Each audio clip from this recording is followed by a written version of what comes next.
Hello, my name is Donald Duke, and welcome to another episode of Bridging the Gap. One of the pitfalls of our development as a nation is a compromise on our environment. We have, in the cause of trying to develop as a people, compromised so much on the environment and left it in such a poor manner. For instance,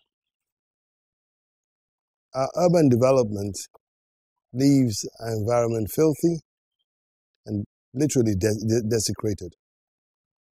And you can see the effects with the increasing number of ailments that were hitherto unknown. There's been a rise in the affliction of malaria and even cancers. We may not be able to put a finger at exactly what is the cause of this, but being products of nature, we cannot disregard the impact of nature on our environment. Now, Nigeria loses about 4 square kilometers annually to desertification, and there's been no attempt to stem desertification. We also lose a lot of land to coastal erosion and land abuse, particularly in the southern parts of the country. If this goes on unchecked, with our population growing as it were, our land mass is shrinking, you would find that our 910,000 square kilometers, which was the land mass of Nigeria at independence, with only a population of 45 million, will reduce drastically, such that in another 30 years, when we're about 400 million, we would have lost perhaps close to 10, 15, or even 20% of our livable land space.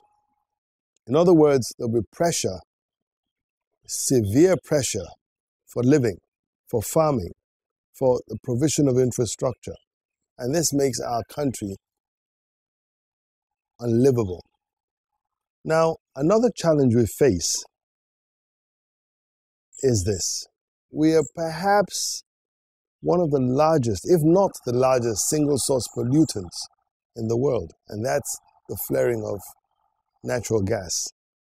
At a point, we were flaring up to 2.5 billion cubic feet of gas daily. Now, that's equivalent to flaring or burning 25 million liters of diesel continuously daily, and we did this for over 30 years. We still flare. I'm told the numbers have reduced, but not so significant as not to make any environmental impact. In cities such as Port Harcourt, for instance, they are beginning to experience acid rain.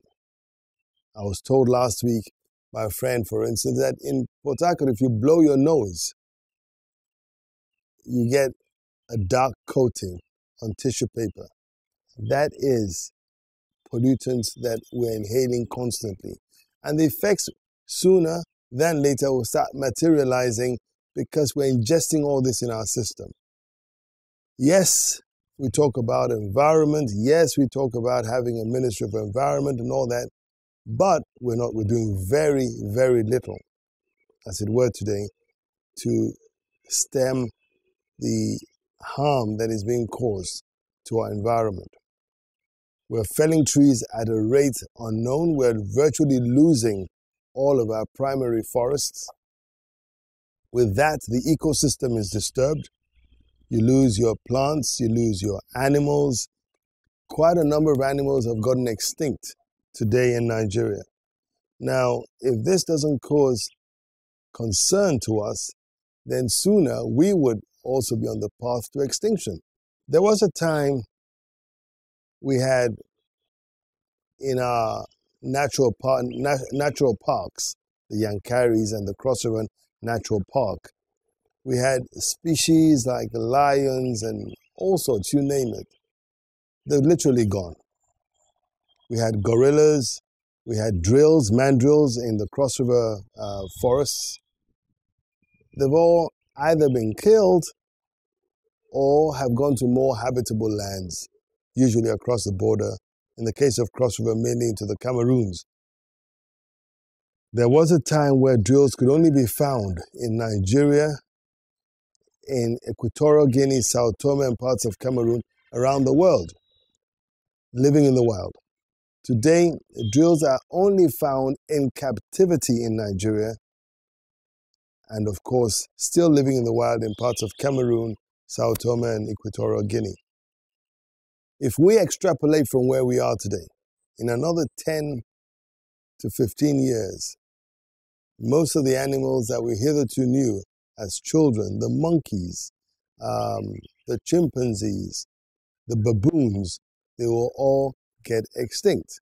And time will come when we'll have to travel to lands in Europe and in the Americas and Asia to see species that were unique and indigenous to us here. So it's impelling and indeed very compelling that at this time we pay attention to reforestation, claiming the desert that is encroaching, proper use of the land. Our farming techniques have to be reviewed severely because with our growing population estimated to be 400 million in another 30 years, our fixed land resource will not be able to cater for this growing number. And that makes our country an unlivable space. Until we meet next time, look after that environment. It's an irreplaceable resource. Thank you.